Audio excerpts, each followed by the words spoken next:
சங்கீதம் 30.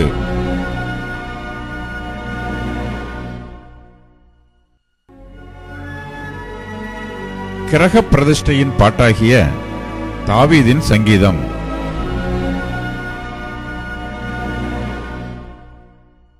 கர்த்தாவே, என் சத்துருக்கள் என்னை மேற்கொண்டு மகிழ ஒட்டாமல் நீர் என்னை கைதூக்கி எடுத்தபடியினால் நான் உம்மை போற்றுவேன்.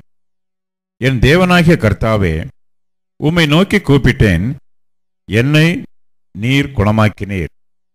கர்த்தாவே, நீர் என் ஆத்துமாவை பாதாளத்திலிருந்து ஏறப்பண்ணி நான் குழியில் இறங்காதபடி என்னை உயிரோடே காத்தீர்.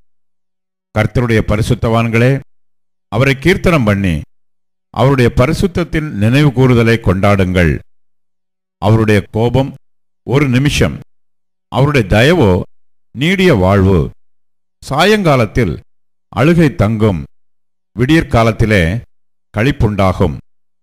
நான் ஒரு காலம் அசைக்கப்படுவதில்லை என்று என் வாழ்விலே சொன்னேன்.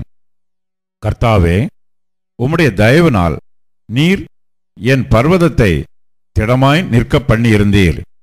உமது முகத்தை நீர் மறைத்து கொண்ட போதோ நான் கலங்கினவனானேன். நான் குழியில் இறங்குகையில் என் இரத்தத்தால் என்ன லாபம் உண்டு? புழுதி உம்மை துதித்து உமது சத்தியத்தை அறிவிக்குமோ? கர்த்தாவே, நீர் எனக்கு செவி கொடுத்து என்மேல் இரக்கமாயிரும். கர்த்தாவே, நீர் எனக்கு சகாயராயிரும் என்று சொல்லி, கர்த்தாவே, உம்மை நோக்கி கூப்பிட்டேன், கர்த்தரை நோக்கி கெஞ்சினேன். என் புலம்பலை ஆனந்த களிப்பாக மாறப் பண்ணினீர்.